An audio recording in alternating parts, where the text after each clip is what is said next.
It was 12:03 a.m. when my phone began to vibrate against the nightstand. Not ring, vibrate. A quiet, restrained urgency that somehow felt louder than an alarm. I remember staring at the screen, trying to blink the sleep from my eyes. Maya Torres. Her name glowed in the dark like a warning flare. Maya wasn't someone who called at midnight. She was the kind of woman who scheduled emotions like meetings, who color-coded her apologies. We'd worked together for 6 years at Ledger & Finch, a boutique financial consultancy based in London. And though we weren't close friends, there was always something, a strange respect, a quiet rivalry, the kind of bond that makes you lower your voice when you talk about it. I picked up on the fourth buzz. Hello? Static. Then a breath.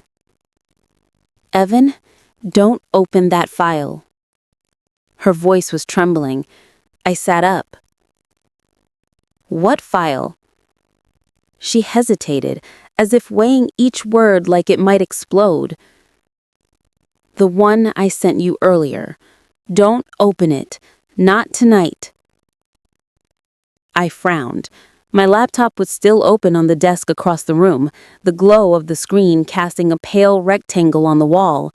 I'd seen her email before heading to bed, a compressed document labeled Q4 Review Private.zip. I hadn't opened it yet. Maya, what's going on? There was a muffled sound, like a door shutting on her end. Then her whisper came through again, shaky and raw. Just promise me you won't open it. Not until you hear from me in the morning. Maya, you're scaring me.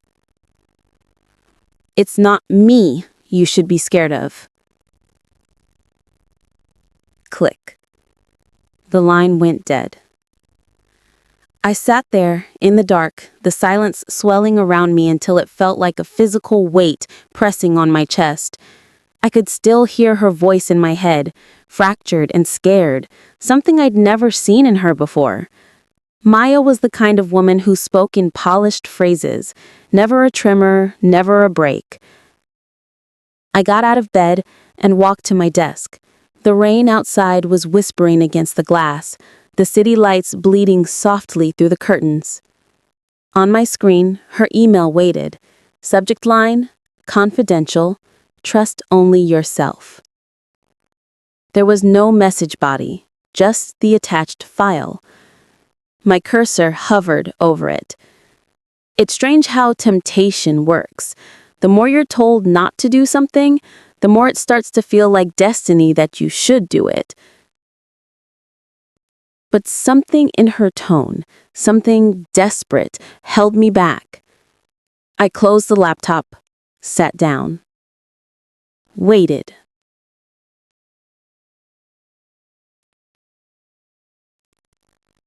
Sleep didn't come easy. My mind replayed every interaction we'd ever had. The late nights in the office, the subtle glances across meetings, the half smiles that said more than either of us ever dared to. She wasn't just a colleague. She was the only one who ever seemed to understand how lonely the climb could be. And yet, I couldn't shake the thought that maybe she'd just dragged me into something far bigger than either of us. At 3 a.m., I checked my phone again. No new messages, no missed calls. By 4:30, I gave up on sleep entirely and made coffee. The city outside my window was just beginning to stir. The early buses, the tired footsteps, the soft hum of London waking up. My reflection in the kitchen window looked older than I remembered, haunted almost. I thought about calling her back, but something told me not to. Instead, I stared at that laptop across the room. One file, one warning. And as dawn broke pale and fragile over the city, I made a decision. If Maya didn't call by morning, I'd open it. When I finally clicked that file at 8:12 a.m., I realized too late. Maya's warning wasn't to protect herself. It was to protect me. The morning air felt heavier than usual, that kind of gray, weighty quiet that presses down on your chest before a storm. I hadn't heard from Maya. No texts, no call, not even one of her cryptic one-liners that usually appeared after long nights at the office. By 8:12 a.m., I'd already refreshed my inbox 10 times. Nothing. Her warning from the night before echoed through my head like a broken record. Don't open that file, not tonight. But tonight had passed, and morning, by her own words, was supposed to bring clarity. I sat down at my desk, opened my laptop, and hovered over the file again. Q4_review_private.zip. The name seemed innocent enough, typical financial review format, but I couldn't shake the strange sense that I was about to open something that wasn't meant for me. Curiosity is a cruel thing. It doesn't whisper, it pulls. I double-clicked. The zip folder expanded, revealing a single document. Project Silo Internal Notes, Confidential. .pdf. That word, silo, made my stomach tighten. I'd heard it whispered once or twice in executive meetings, always in hushed tones, followed by nervous laughter and quick subject changes. It wasn't an official department, at least not one listed anywhere I'd seen. I clicked the file. At first, it looked like a standard audit, balance sheets, client codes, fund transfers, but halfway down the second page, the numbers stopped making sense. Millions of pounds rerouted through shell firms across Malta, Cyprus, and the Cayman Islands. Client names blacked out. Recipient fields labeled confidential, legal hold. And then I saw it. My name. Right there on the 5th page under Authorized Consultant Approval. Evan Holt. Signature pending. My chest went cold. I scrolled faster, heart pounding. Every transfer, every hidden transaction, every lie, all funneled through accounts that appeared to trace back to me. Someone had built a digital maze with my fingerprints at the center. And Maya, she'd known. The coffee beside me had gone cold, untouched. My pulse thud in my ears. This wasn't a mistake. This was a setup. But why warn me? Why tell me not to open it if she was part of it? Unless she wasn't. Unless she was trying to protect me from seeing something I couldn't unsee. I closed the document, leaned back, and tried to breathe. The office lights flickered faintly in the distance through my apartment window. It was Friday, the day we were supposed to present the quarterly report to the board. And suddenly, it made sense. If I had opened the file last night and uploaded it before review, the system would have logged my access. By Monday, I'd be the one facing legal scrutiny. Fraud. Embezzlement. My career. Over. She'd bought me time. My phone buzzed again, this time an unknown number. I hesitated, then answered. Evan Holt? A man's voice said. Flat. Professional. Yes? This is Detective Avery with the City Financial Crimes Unit. We'd like to ask you a few questions about Maya Torres. My throat drew dry. What about her? A pause. There was an incident early this morning. She was found near the river, unconscious. No ID on her. We traced the emergency contact through her phone. You were listed as her most recent call. The words sank in slowly, like water seeping through stone. Unconscious. Not dead, but not safe either. I could hear my heartbeat between his sentences. Where is she now? St. Thomas Hospital, intensive care. I looked back at my laptop, at that cursed file still open on my screen. Every instinct in me screamed to delete it, to pretend I'd never seen it. But something deeper, quieter, held me there. Because if Maya risked everything to warn me, then whatever she uncovered wasn't just about numbers. It was about someone. Someone who knew I'd opened that file. Someone who was watching. As I shut my laptop and headed for the hospital, one thought refused to leave my mind. If Maya was fighting for her life, then maybe I was next. Hospitals at dawn have their own kind of silence. It's not peace, it's pause, like the world's holding its breath between heartbreaks. St. Thomas was half awake when I arrived. Nurses whispering in corridors, the low hum of vending machines, the sterile smell of antiseptic mixed with rain-soaked air. I told the receptionist I was here for Maya Torres. Her eyes flickered, typing quickly. She's in intensive care, 5th floor. The elevator ride felt endless. Every floor chime sounded like an accusation. By the time I stepped out, my hands were trembling. I didn't know what I was expecting. Maybe that she'd wake up, smile faintly, and tell me this was all some twisted misunderstanding. But when I reached her room, she didn't look like Maya. Her face was pale, almost translucent under the hospital light. A bandage wrapped around her head, a dark bruise creeping along her jawline. Her arm, bruised where the IV line disappeared beneath her skin. Machines beat steadily beside her, indifferent to everything human. For a moment, I just stood there, frozen between guilt and fear. Then a voice behind me said softly, "You're the colleague?" I turned to see a detective in a charcoal suit, late 40s, tired eyes, tie slightly undone. It was Detective Avery, the man from the phone call. "Yes," I managed. "We work together." He nodded, studying me with quiet suspicion. "She's lucky to be alive. Found near Blackfriars Bridge around 3 a.m. Her car was parked nearby, door open. No sign of a struggle, but her phone and laptop were missing." My pulse spiked. Missing laptop. That meant someone took it.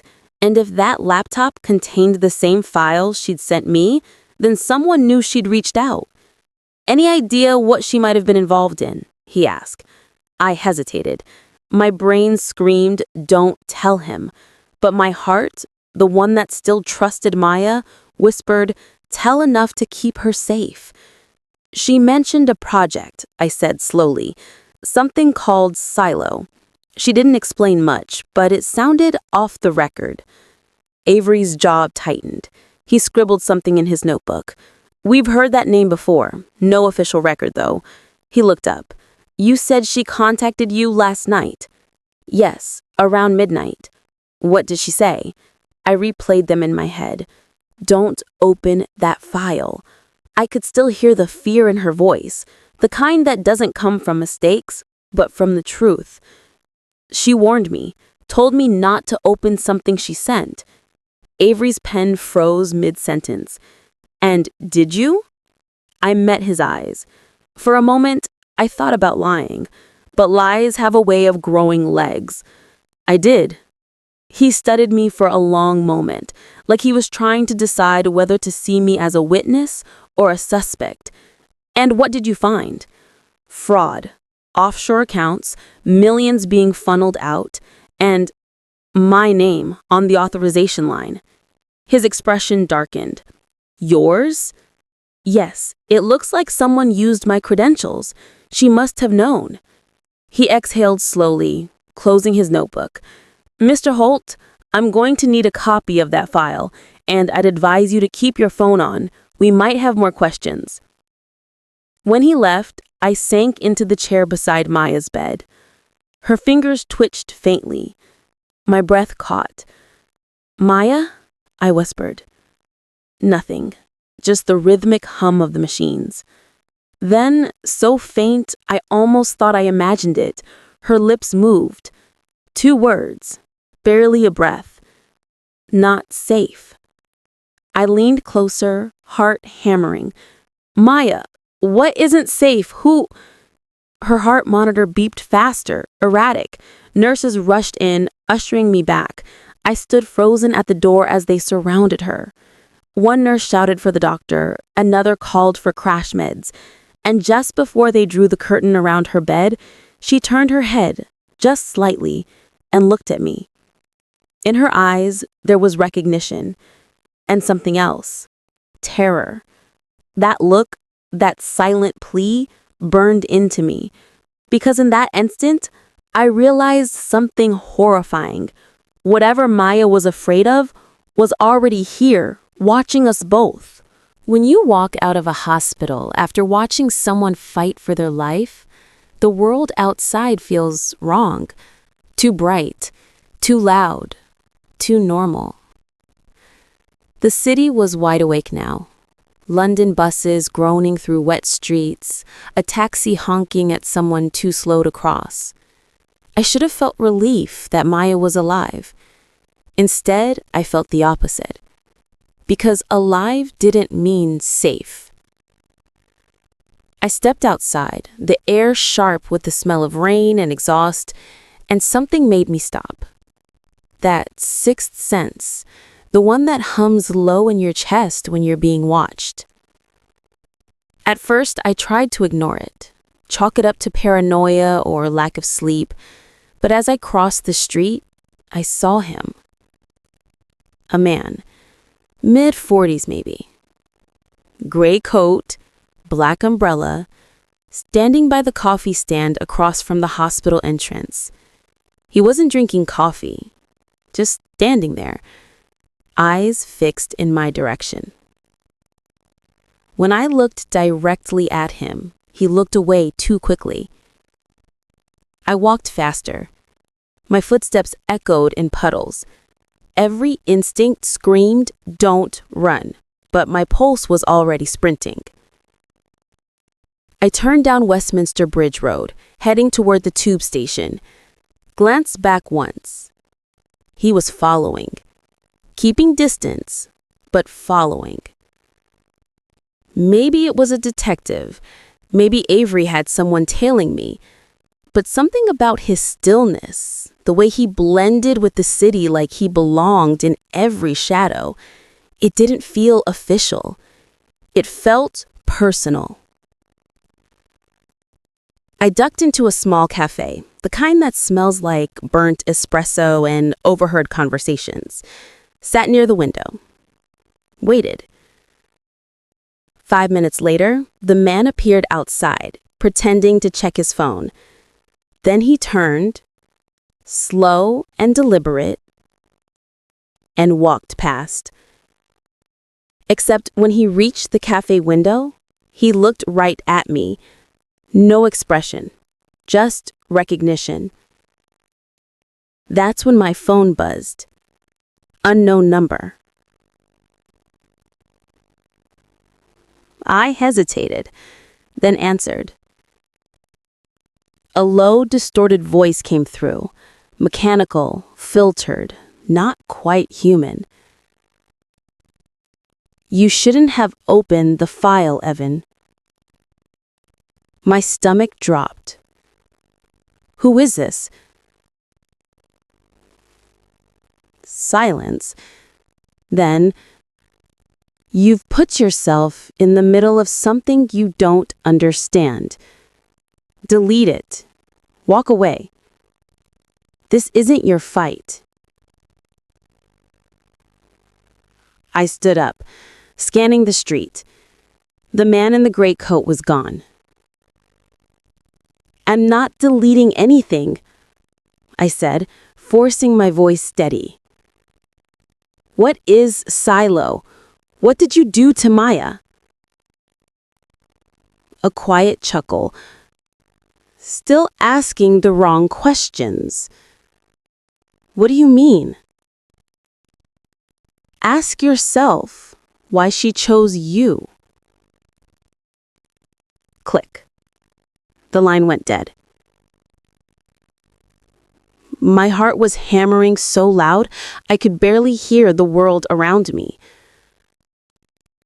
People moved in slow motion, laughing, sipping coffee, scrolling their phones, completely oblivious that someone out there had just drawn a target on my back. I left a few pounds on the table and walked out, half expecting the gray coat to reappear. He didn't. But the feeling didn't fade. I went home, shut every blind, and opened my laptop again. The silo file was still on my desktop, waiting like an unanswered question. I copied it to a flash drive and slipped it into my pocket. Then I deleted the original from the computer, or at least I thought I did. Seconds later, a new email appeared. No sender, no subject. Just one line of text. You can't delete the truth. Attached was a photo. Grainy, low light. It took me a second to process what I was seeing. It was me, sitting beside Maya's hospital bed earlier that morning. The timestamp in the corner read, "Today, 7:43 a.m." Someone had been there, inside that hospital room, watching. The walls around me suddenly felt too close, the air too thin. My reflection in the darkened window looked like a stranger, someone already in too deep. I closed the laptop, locked the door, and leaned against it, trying to calm my breathing. But calm was gone, because in that moment, I knew one thing with absolute certainty. This wasn't about a file anymore. It was about control. And whoever was behind this, they weren't done yet.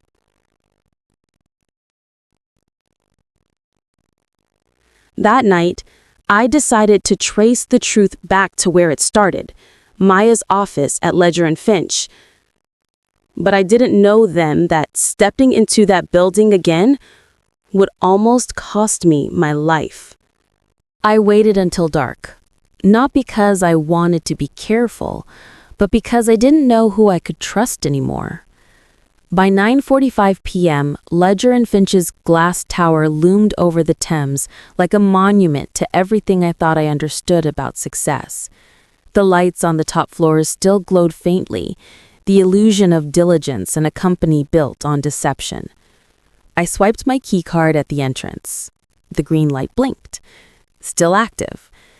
That meant they hadn't flagged me yet, or maybe they wanted me to walk back in. The elevator ride up to the 17th floor felt longer than usual. Each soft ding echoed like a countdown. I remembered all the nights I'd spent here, running numbers, perfecting reports, believing that precision equaled purpose. Now every spreadsheet, every email, every meeting felt like a mask. When the doors opened, the office was nearly empty. A few monitors glowed in the dark, screensavers dancing across rows of empty desks. I walked past the reception area, the framed company mission statement staring down at me like an inside joke. Integrity, trust, transparency. I reached Maya's cubicle. Her chair was tucked in neatly, her desk spotless. Too spotless. I opened her drawers, nothing. No notes, no files, not even a stray paperclip. Her nameplate was gone, like she'd never worked there. A cold wave ran through me. I opened the shared drive on her workstation, typing her ID code. Access denied. I tried again, this time through admin override. The system blinked for a second, then logged me out completely. That's when I noticed something strange. A faint, flickering cursor in the corner of her screen. A text document open but empty. The title read, Silo, Do Not Trust. I clicked it. The screen glitched, flickered, and then a video feed popped up instead. Grainy, distorted, a camera angle from the office's own security system. It was footage of Maya. She was sitting at that very desk days before the incident, typing fast, her face pale, eyes darting toward the hallway every few seconds. She looked scared, the kind of fear that doesn't come from guilt, but from knowing something she shouldn't. Then another figure entered the frame. Tall, dark suit. I couldn't see the face clearly, but the silhouette was unmistakable.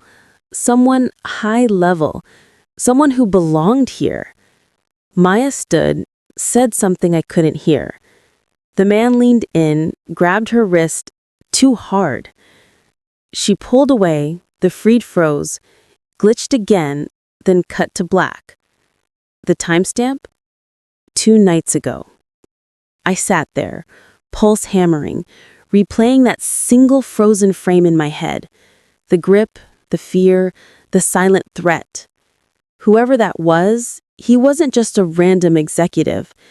He was someone she trusted, and maybe someone I had too. Suddenly, footsteps echoed down the hallway. Slow, deliberate. I shut the monitor and slipped behind the row of desks, crouching low. The sound got closer. Polished shoes against marble, the click steady and confident. A silhouette passed the frosted glass. A man, broad shoulders. He paused at Maya's desk. My lungs froze. He stood there for a moment, his hand resting on her chair. Then he reached into his coat pocket, pulled out a small flash drive, and inserted it into the computer. The screen glowed faintly. A progress bar loading. He was wiping it. When the bar hit 100%, he removed the drive, turned slightly toward my hiding spot, and for a second, I saw his face in the reflection of the monitor. It was Harlan Pierce, the firm's managing director, my boss. He looked calm, almost bored. Then he walked out without a word. I stayed there until the sounds of his footsteps disappeared completely. Only then did I stand, my heart pounding like it wanted out of my chest. Whatever silo was, Pierce was at the center of it, and Maya had tried to expose him. I walked to the window looking down at the city lights below, tiny, blinking truths in a sea of lies. And that's when my phone buzzed again. One new text. No number. Just 3 words.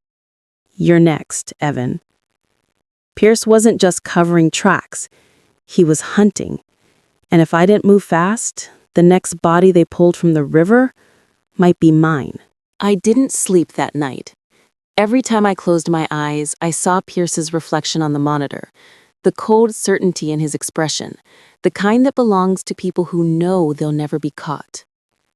By sunrise, I'd made a decision. I wasn't going to the police, not yet. Because what could I even prove? That my boss was lurking in an empty office and erased a file that technically didn't exist? No, I needed something solid, something undeniable. I brewed a pot of coffee I didn't taste and opened my laptop again. The desktop was empty, no trace of the silo file. But when I dug deeper into the system logs, I found something strange. A timestamp from 2:07 a.m., long after I deleted it. The system had restored the file, automatically. That meant there was a backup, somewhere I hadn't looked. I went into the server logs, navigating through layers of encrypted folders until I found one labeled _archive temp. It wasn't supposed to be there. And inside it, a subfolder named Orchid. Maya loved orchids. She kept one on her desk. White petals, single bloom, always immaculate. I used to joke that she treated it better than most people treated their relationships. I clicked the folder. Inside were 7 documents, each encrypted with the password. The first one was titled Silo 1 Origin. The others were numbered 2 through 6. The final file was labeled Final Message. I entered every password I could think of. Birthdays, project codes, her ID number, Nothing worked. Then I tried the obvious. Orchid 2024. The file opened. What unfolded on the screen wasn't just data, it was a confession. Emails, bank statements, internal memos, all connecting Ledger and Finch to a series of shell firms tied to government contracts. Funds rerouted, invoices faked, audits signed off by phantom consultants. And every single transaction led back to one central account, Harland Pierce Holdings Private. He wasn't just skimming profits, he was orchestrating a multinational fraud, millions disappearing into offshore trusts under fake subsidiaries. And there, buried in the metadata of one of the memos, was a message from Maya. If you're reading this, it means I didn't make it. You need to find the second drive. Everything points to Project Silo, but the real key isn't digital. It's personal. Trust no one, especially Pierce. I stared at the line until my eyes blurred. The second drive. Where would she hide it? Then it hit me. Her orchid. The one she kept at her desk. I grabbed my coat and left the apartment. The streets were slick from last night's rain. Morning commuters brushed past, unaware that my world was collapsing. When I reached the office building, I noticed the security guard glance at me longer than usual. He gave a polite nod, but his eyes lingered, like he'd been told to watch. I smiled thinly, rode the elevator up again, and slipped into Maya's cubicle. The orchid was still there, drooping slightly, neglected since she'd been gone. I lifted the pot carefully. It felt heavier than it should. Underneath the soil, my fingers brushed against something hard. A flash drive, wrapped in plastic. I pulled it out, wiped the dirt away, and slipped it into my pocket. My pulse was racing. I was about to leave when I noticed movement in the reflection of her monitor. Someone had just entered the floor. Pierce. Again. I froze, heart hammering, clutching the flash drive like a lifeline. He was talking on his phone, calm, measured, the voice of a man who already owned the narrative. Yes, I handled it. No, he doesn't suspect a thing. He said, walking past me without looking my way. I waited until he turned the corner toward his office. Then I bolted. Down the hall, into the elevator, through the lobby. I didn't breathe until I was outside again. The flash drive burned hot in my pocket, like it knew it was dangerous to exist. Maya had trusted me to find it. Now I had proof, but also a target on my back. That night, as I plugged the flash drive into my laptop, a message appeared before I could open it. You found it. Now prove you deserve it. And then the screen went black. The moment the screen went black, my heart sank. It wasn't just the shock. It was that whisper of dread you feel when you realize someone else is one step ahead of you. I stared at the reflection of my own face in the dark monitor. For a second, I wasn't sure which version of me I was looking at. The cautious analyst who once believed in ethics, or the man now tangled in secrets that could burn everything down. I unplugged the flash drive, tossed it on the table, and pressed my palms against my eyes. My apartment felt too quiet, too clean, like the silence itself was waiting for me to confess something. That message, you found it, now prove you deserve it, wasn't random. It was her, Maya. Every file she'd ever worked on was meticulous, intentional. Nothing was ever left to chance. If she wanted me to prove something, it meant there was another layer, a hidden key. I booted up the computer again and scanned the drive in safe mode. Buried deep in the file architecture, under 6 layers of invisible directories, I found a compressed audio folder labeled simply Conversations. Inside were 7 recordings. The first was dated 2 months before she died. I clicked play, Pierce, this can't go on. We're laundering taxpayer money through consulting fees. You're signing off under my ID. Pierce's reply was colder than I remembered. You're overreacting. This isn't theft, it's reallocation. Our clients expect results. The government expects discretion. And you expect too much honesty. Then came silence, followed by the sound of something slamming, a chair, maybe a door. She knew she was in danger. I listened through the next recording. It wasn't Pierce this time. It was someone else, a softer voice, familiar but distorted by distance. Maya, you have to stop digging. They'll destroy you. You don't know how far this goes. She exhaled, and I could almost hear her smile. I'm not scared of them. I'm scared of becoming one of them. The file ended abruptly. I froze. That voice, the one warning her, it wasn't Pierce's. It was someone else from the firm. Someone I trusted. I scrolled through the metadata. The recording had been labeled Archive EC, my initials. EC. I couldn't breathe for a moment. Was she protecting me or accusing me? The thought hit like a punch. She'd recorded our last conversation. I didn't remember saying those words, but memory is a slippery thing. Maybe it wasn't what it sounded like. Maybe it was edited. Still, doubt crept in like smoke through a crack in the door. What if Pierce wasn't the only villain here? What if I'd been part of the story all along, just too naive to see it? I poured another coffee and listened to the final recording. This one was shorter. A rustle of paper. The sound of Maya's breath, uneven. Then her voice, barely above a whisper.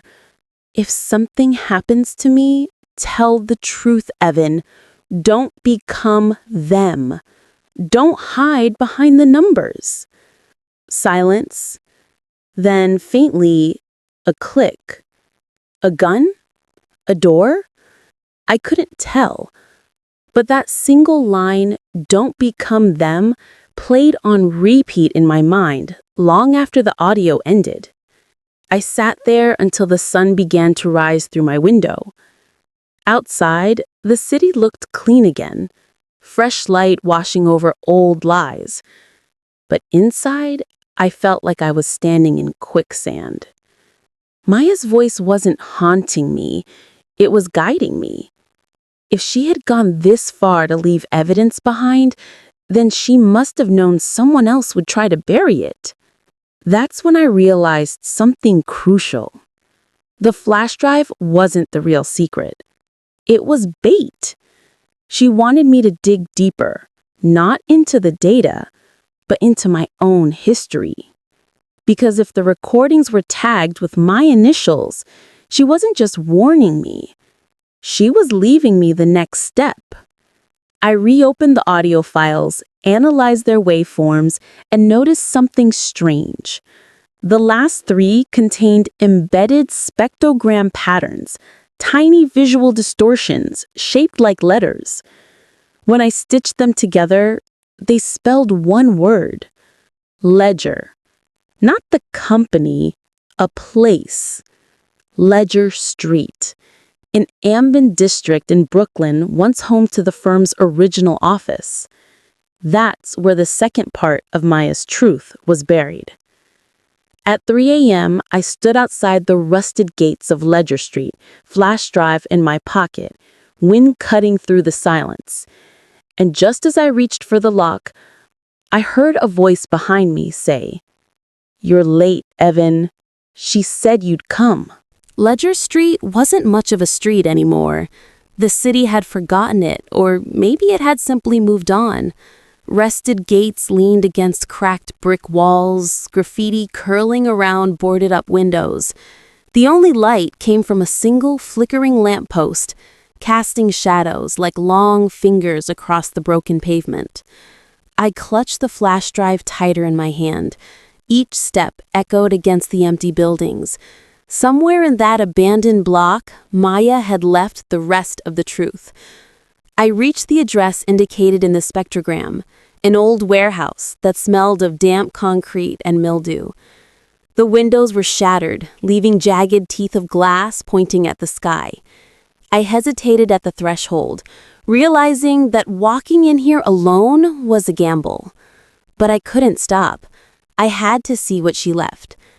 Inside, the air was cold, heavy, and almost alive.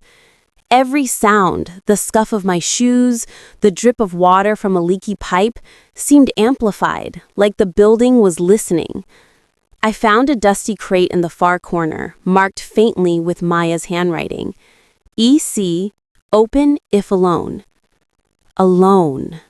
I swallowed hard, remembering her warning, trust no one, especially Pierce. Inside the crate were stacks of manila envelopes, each labeled with dates and project names. I opened the first one and found photographs, documents, receipts, and internal memos. But there was something else, a folder marked personal. I opened it. Inside was a letter in Maya's handwriting.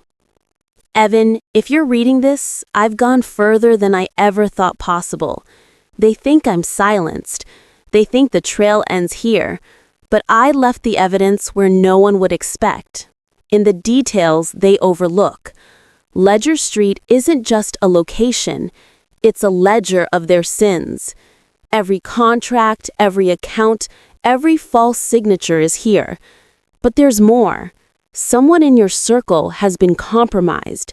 You need to decide. Trust no one, not even the ones who look like allies. M. I froze. Compromised? My circle? The words felt like a knife twisting in my chest. Suddenly, a sound, a soft shuffle behind me.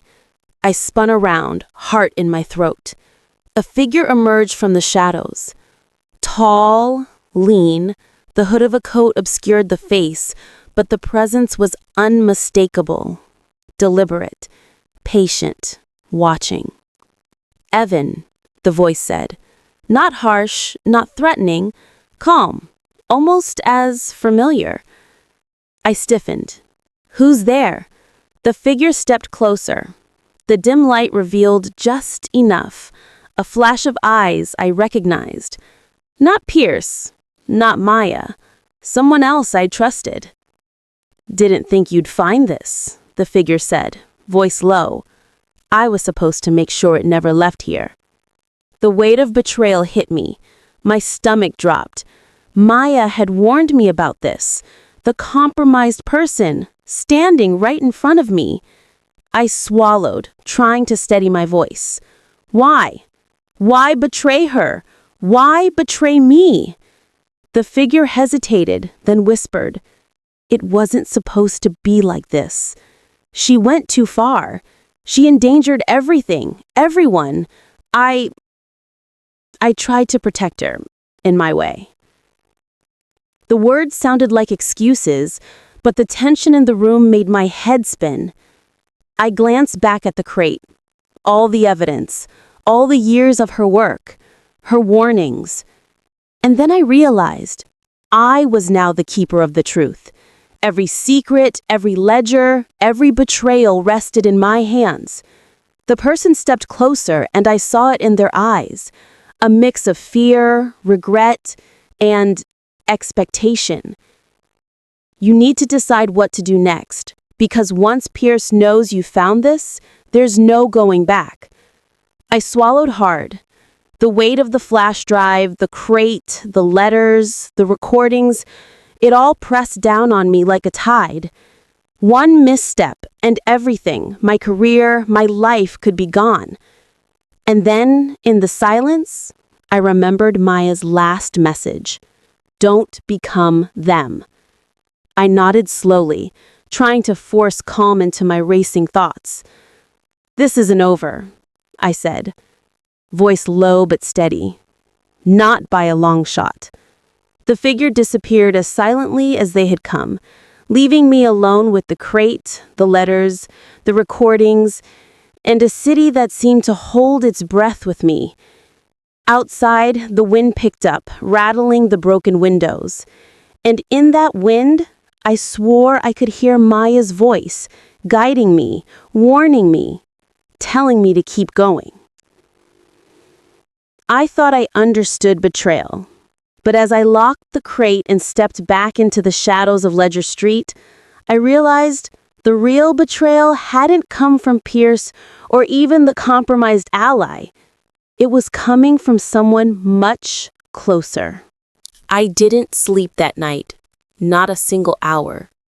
Ledger Street's shadows clung to me like a second skin, and the memory of the crate, the recordings, and that fleeting, familiar figure refused to leave my mind.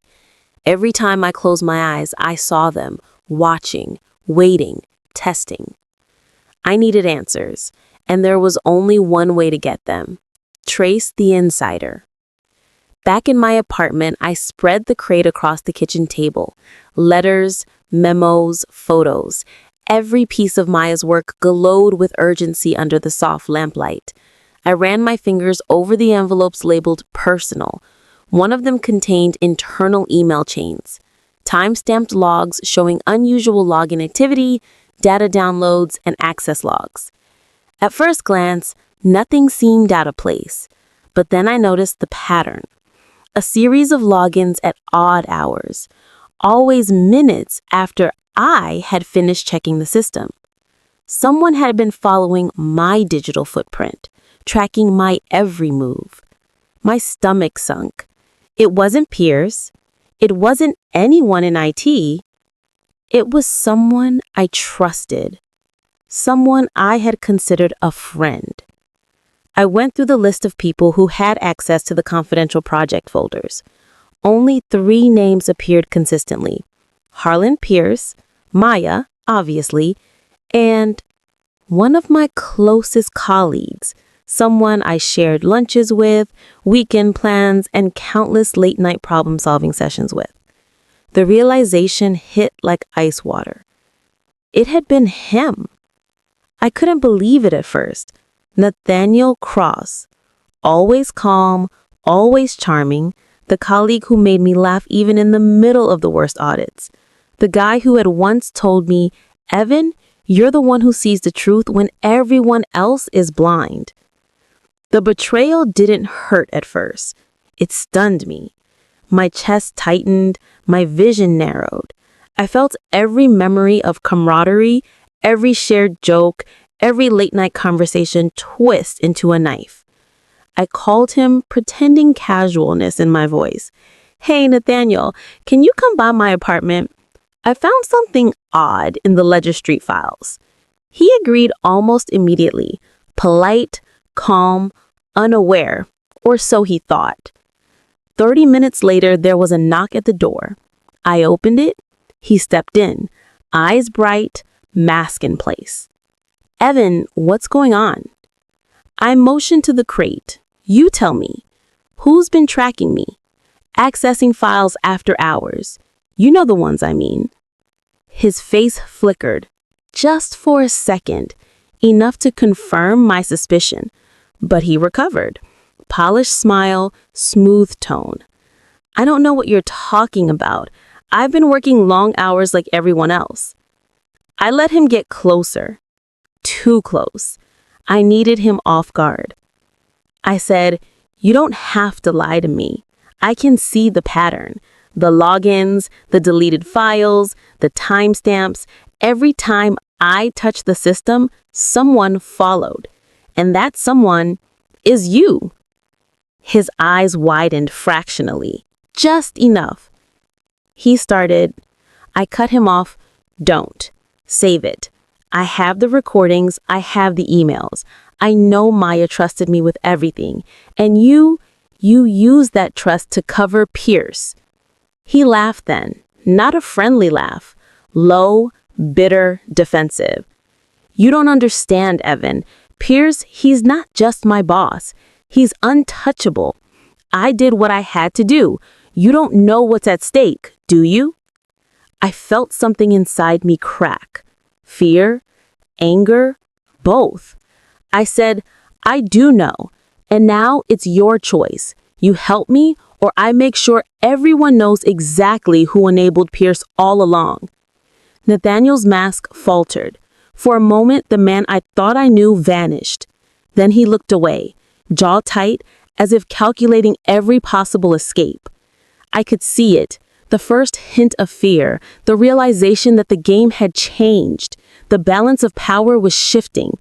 Because for the first time, I held the evidence he thought was safe from me.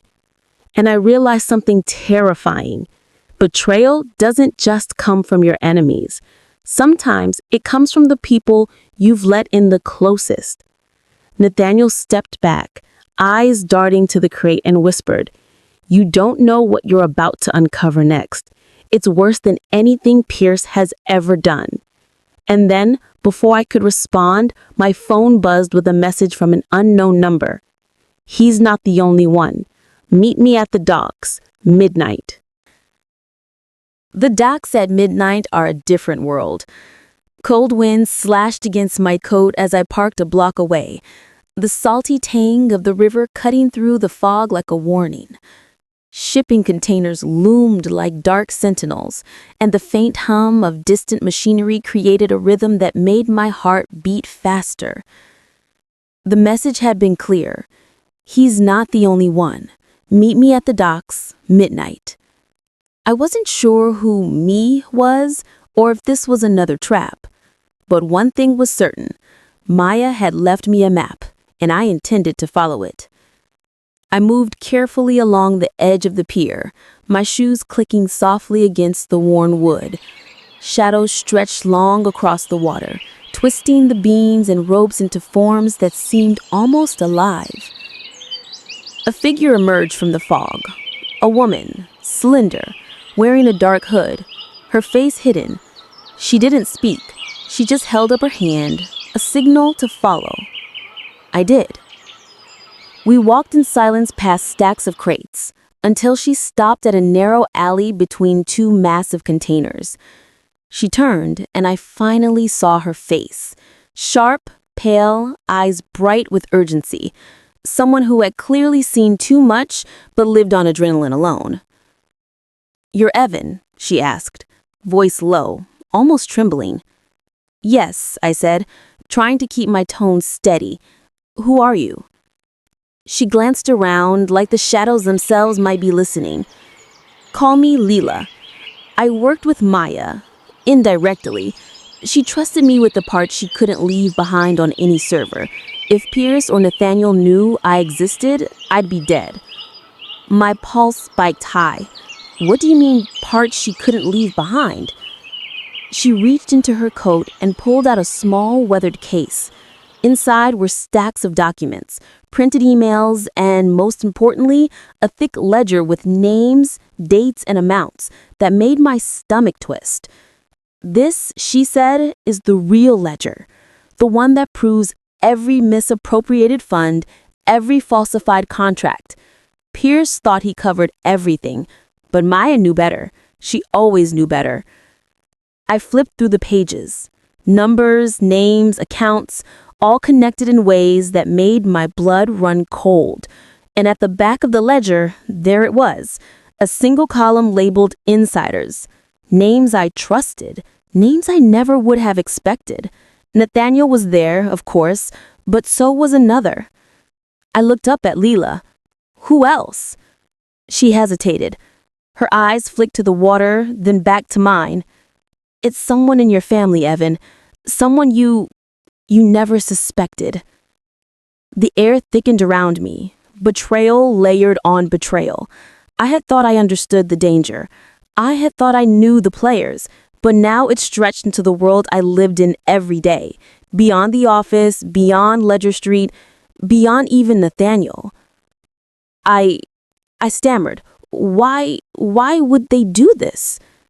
She shook her head. "Power, fear, and money.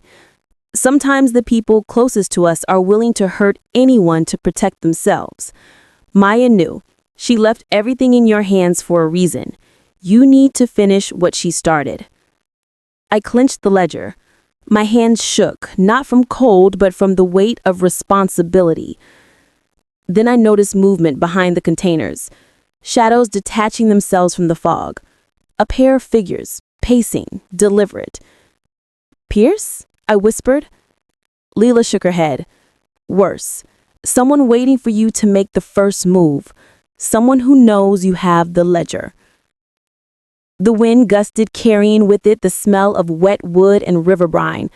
My mind raced, flipping through everything Maya had left, every recording, every note.